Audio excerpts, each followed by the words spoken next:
modern times, there is a website called adultery.com. Recently, the founder was interviewed on TV, and he was encouraging people to commit adultery. There is a podcast that you can actually submit anonymously stories of your own adultery so that they can be broadcast on the air so other people can listen in and perhaps get ideas for their own transgressions. Rewind the clock back to the early Middle Ages. There was a young man named Benedict, and he felt that Satan was tempting him with images of a woman, a beautiful woman, and so he didn't want to succumb to that temptation, and so he saw nearby a thorn bush, and so he threw himself into the thorn bush knowing that the thorns piercing his flesh would be so difficult that they would distract him from the temptation, and so that is what he did. Rewind even further back to the time of Moses, Deuteronomy 22, verse 22, and there we find that if a husband and wife are caught committing adultery, either one of them could be stoned to death. Many people have approached the idea of adultery in different ways through the years. So today we are at this series called the Royal Family Code, the 10 Commandments, and today we arrive at commandment number 7, and as you can guess, it is, you shall not commit adultery. And so what we're going to do is we're going to look at that text from Exodus 20, verse 14. Then if you're following along with the Bible, put your finger in Matthew 5, because then we're going to flip over to there, because in the Sermon on the Mount, verses 27 and 30, Jesus actually provides commentary on this same commandment, and so we're going to look at that as well. Then we're going to look at 4 applications for our lives today. And one of the things we've been finding is that when we go through the commands, we found this through the first 6, and we'll find it with the 7th as well, there is more going on here than what first meets the eye. And so some of you coming into a sermon like this as we go through the series, okay, shall not commit adultery, okay, maybe that one doesn't apply to me as much, but it is relevant to absolutely everyone. Here are a couple of the reasons why. If you have committed adultery, this will be relevant to you.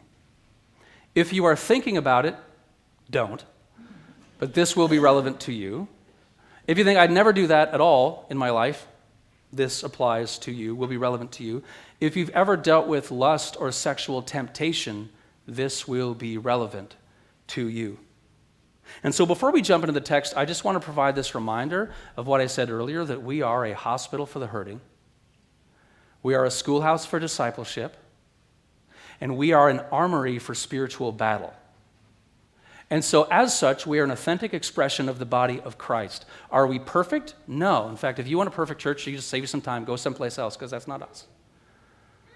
But totally dependent upon the grace of God, we strive to be a schoolhouse for discipleship, hospital for the hurting, armory for spiritual battle. We cannot do that effectively if we don't tell the truth. And so we live in a world where there's so much deception and chaos and hate and confusion and everything else. This is a place where the truth gets told. And we talk about difficult things. So, let's say you've got a doctor, and your doctor withholds critical information for your health. What if you say you're in a criminal case, and your lawyer also withholds information that's critical to your well-being in your case? Are they doing a good job? No. And so it is here. We speak the truth, and we talk about difficult things. Now, how do we do that? Well, Jesus is our model, and Jesus comes, John 1:14, full of grace and truth. And so what is grace? Grace is generosity we don't deserve, but through Christ that God gives to us. Truth is truth. So Jesus comes full of those things, grace and truth, not grace and no truth, and not truth and no grace, but both. So we seek to speak about even difficult things with grace and truth, not grace and no truth, not truth and no grace, but both. So let's jump into the first text. Exodus 20, verse 14, you shall not commit adultery. The definition, adultery is sexual intercourse with someone who is married or engaged to another. It's so serious that it is sometimes called the great sin by ancient rabbis and the ancient Jews. The great sin. Now, why is that? Well, a couple of different reasons. Let's focus on it. First of all, many of us have been taught that marriage is a social construct. This is just something that human societies have put together, but it's simply not true. It's not man-made, it's God-made. It is God-ordained. So a husband and wife getting married, having children, this is the biological foundation for a society that propagates itself. Now, does that mean that everyone gets married? No. Some people are called to singleness, and that's great. Paul was single. Jesus was single. Does it mean that everyone has children? No, some people can't, some people don't, some people adopt. There's a whole host of reasons, all of which are fine. But the idea is that this biological union and children, in terms of a society that propagates itself, is at its foundation. And in fact, what happens in the home influences that wider society. So Thomas Cranmer, who is a theologian, he said that really when unfaithfulness in the home, when husbands and wives are not faithful to one another, and that becomes a huge problem that occurs more and more frequently, it is a, quote, poison to the rest of the culture. And so in this sense, healthy homes make a healthier society. Unhealthy homes make a less healthy society. So this is one of the reasons. It's not just about what the privacy of what we do in our homes. It actually has an impact on the society as a whole. Here's another reason. So at the start of the series, we talked about the great command. So these are the 10 commandments. What's the greatest commandment? And so when Jesus is asked that question, in Mark 12, he says, and we know it, love the Lord your God with all your heart, soul, mind, strength, your neighbor as yourself. One of the things we observed is that the 10 commandments can be broken into two categories. So 1 to 4, when we live out 1 to 4, that's one of the ways that we show our love and loyalty to God. And when we live out 5 to 10, that's one of the ways we show our love to neighbor, because the first 4 are kind of vertically oriented and the last 6 are horizontally oriented. So when you think about it, a spouse is your closest neighbor. And so cheating on one's spouse is not really a good way to love your closest neighbor. So with that, some high-level information, we're going to skip into our New Testaments to Matthew chapter 5, beginning at verse 27. Recall, this is the well-known Sermon on the Mount. Verse 27, Jesus said, "You have heard that it was said, 'You shall not commit adultery.' But I say to you that everyone who looks at a woman with lustful intent has already committed adultery with her in his heart." And Jesus gets serious real fast about a whole host of things. Now, he says a man looking at a woman, but we know from other passages what he says to men also applies to women. The word lustful, epithemeo, means strong desire or longing. And here it's obviously a sexual context.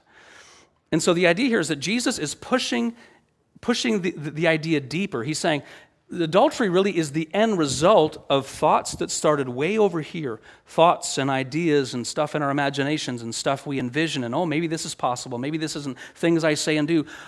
Adultery in the end is the sum total of all these other things. So he pushes the issue deeper, going back to the lustful intentions of the heart. And this is what we can't miss. Thoughts are coordinates. Thoughts are coordinates. So what's a coordinate? A coordinate, okay, I want to go somewhere. I type some coordinates into my GPS. I type some coordinates into my smartphone, right? And so that's some end destination. And if the coordinates are right, I'll get to the right destination. If the coordinates are wrong, I get to the wrong destination. You know, about once every 2 months, I got to work in a Star Wars reference, so here it is.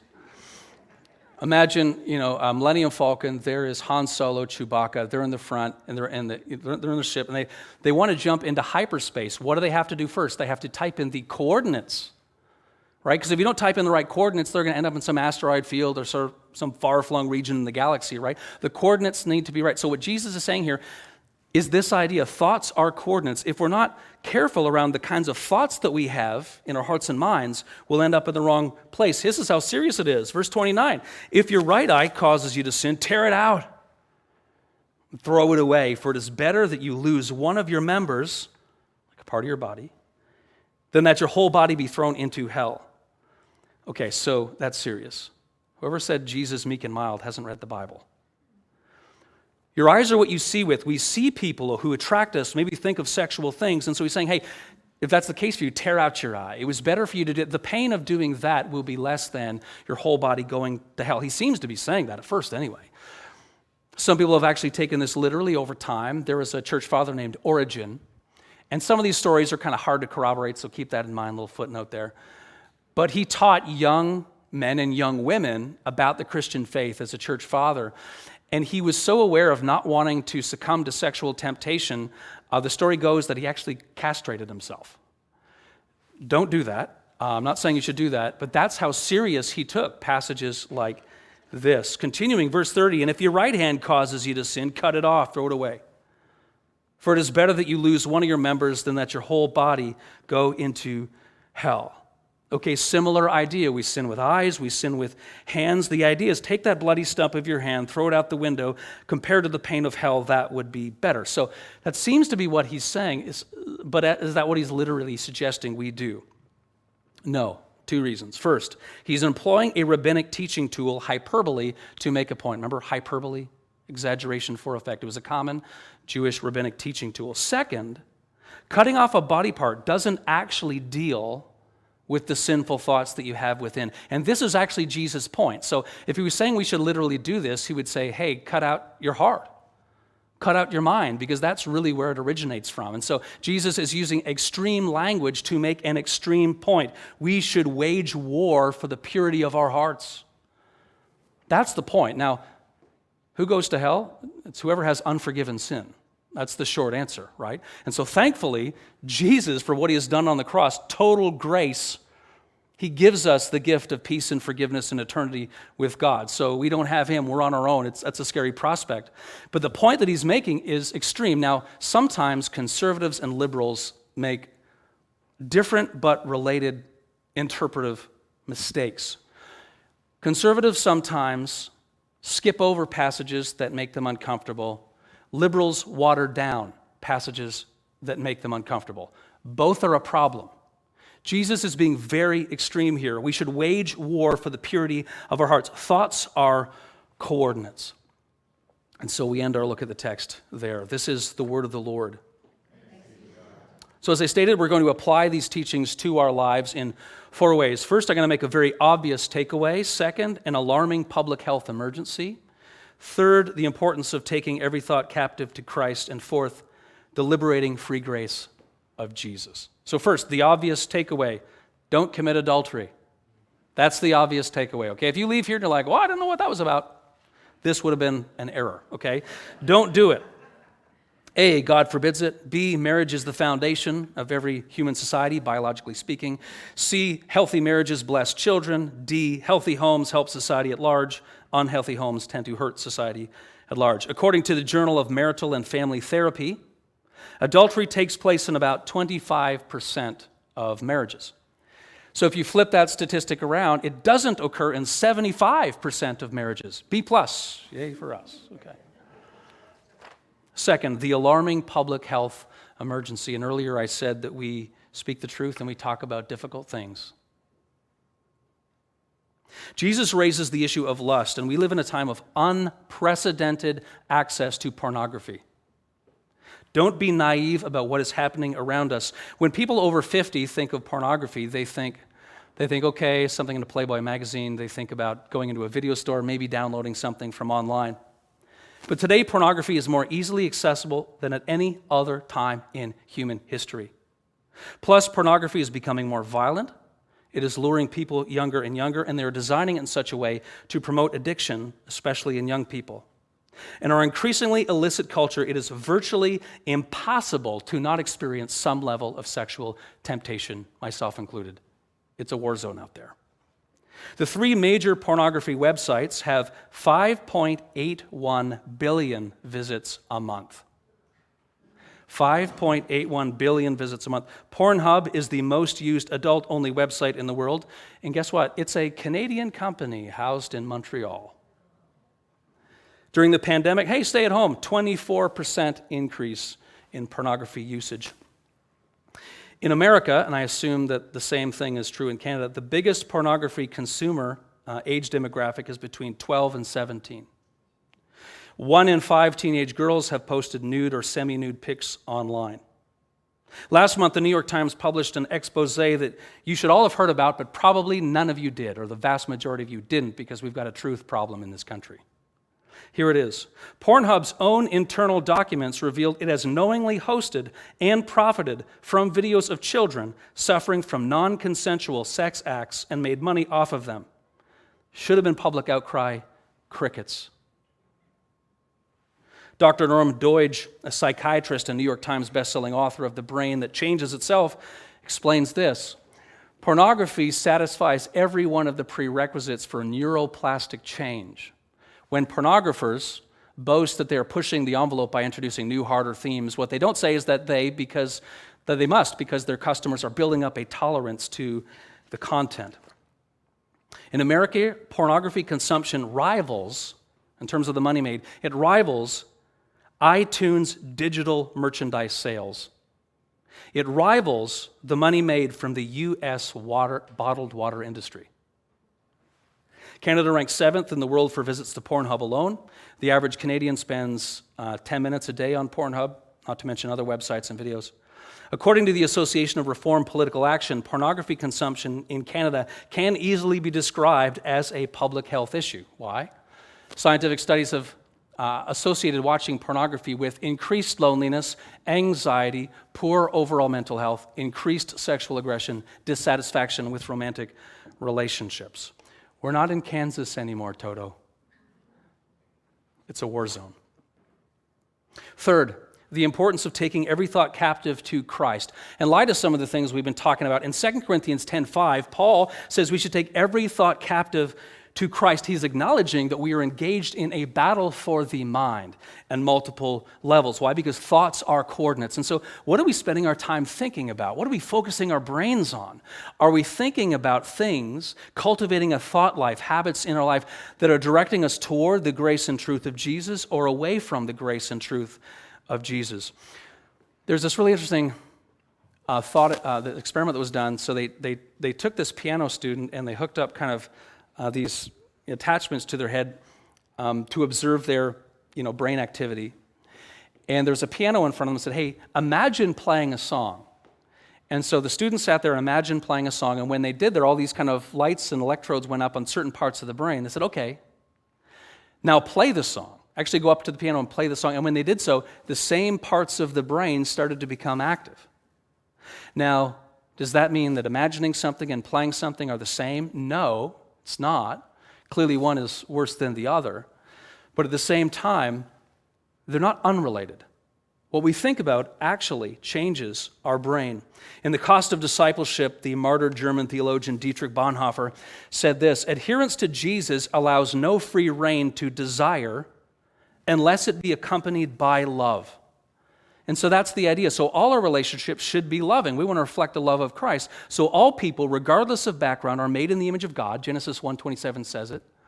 Made in the image of God. Therefore, they are due respect and love because they are made in the image of their Creator. And so if there's anything we're thinking or doing that doesn't honor that image in other people, there's the issue. So this is why we have to engage in a war about our thought life. Thoughts are coordinates. And it's not just about what we don't look at, but what we do look at in the battle for the mind.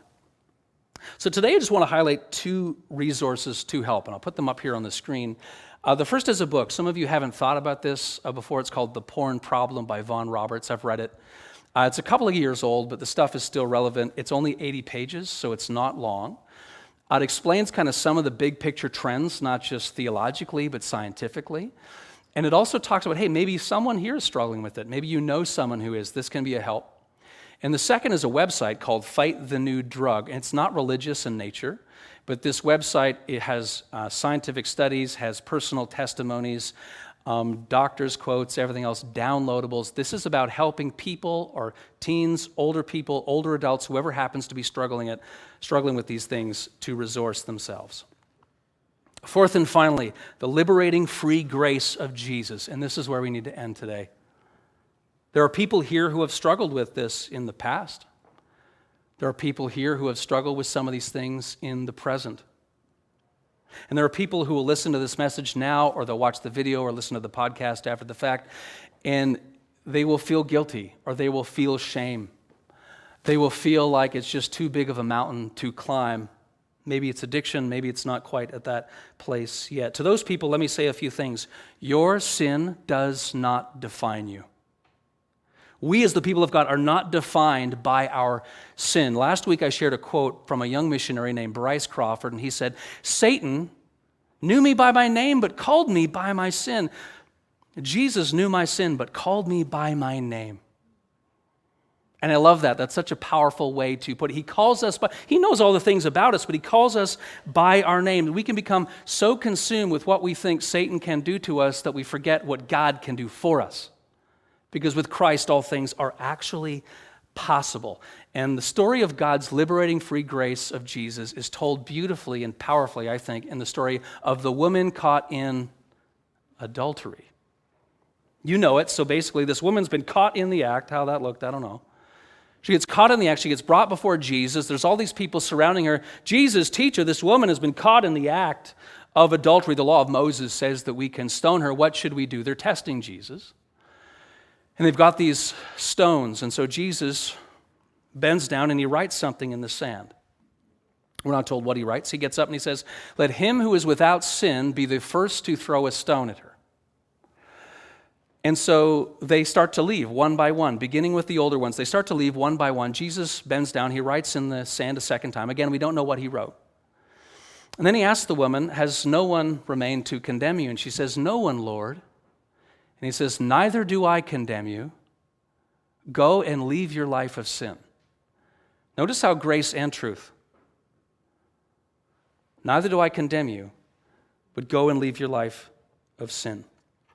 Now, at the start of this sermon, I put a stone on this stool, and perhaps you're wondering why I did that. This is about the size of a stone that would have been used in public stonings, because it's got to be small enough to hold and throw, but big enough to do damage to a human skull. So think of a stone about this size. But what I'd like you to think about is, in this story, pretend, for those who struggle with some of these things, I want you to imagine that it's not a woman caught in adultery, but that it's you. But that it's you, actually, and people have brought you and accused you before the Lord. This is what he is doing. And so I'd like you to imagine you're standing there, and there's maybe not physical people with voices saying things. Maybe they're voices in your head. You don't love God. You're not a believer. You know that's sin. Why do you ask for forgiveness? You know you're going to do it again. A perfect God would never forgive you. These are the kinds of voices that circle around in our heads. And then imagine Jesus coming up, not to the woman, but you, and he comes up and he bends down and he writes something in the sand. And as the story says, we don't know what he wrote. Maybe he wrote the sign of the cross and encouraged you to look at it. Look, I died for you. Maybe he made the sign of a heart just to communicate his love. Maybe he wrote your name. Maybe he wrote your name because Satan calls you by your sin, but Christ calls you by your name. Maybe that's what he is doing. It's interesting because Jesus says, anyone who is without sin be the first to cast a stone. I guess who the only person in the room was who fit those qualifications? Jesus. The Bible says he was without sin, Hebrews 4:15. He actually could have been within his right to throw the stone at the woman. He could be within his right to throw the stone at us, but he doesn't. And what he said to her, he says to us, "Neither do I condemn you, but go and leave your life of sin." A couple of years ago, I interviewed someone who was coming out of a pornography addiction for the blog, and this is what he said. "Satan wants you to think that you're the only one with the problem, but you are not alone." And so, friends, not only do you have supportive people who love you and who want good things for you, but you have resources to help, and you have the help and the liberating free grace of Jesus. The free, forgiving grace of Christ has the power to change lives, not just on the outside, but on the inside. Friends, thoughts are coordinates, so let's take every thought captive to Christ as we strive to live out our royal pedigree. He is Lord, and he will provide free, redeeming grace for his glory and for the healing of every human heart. Amen.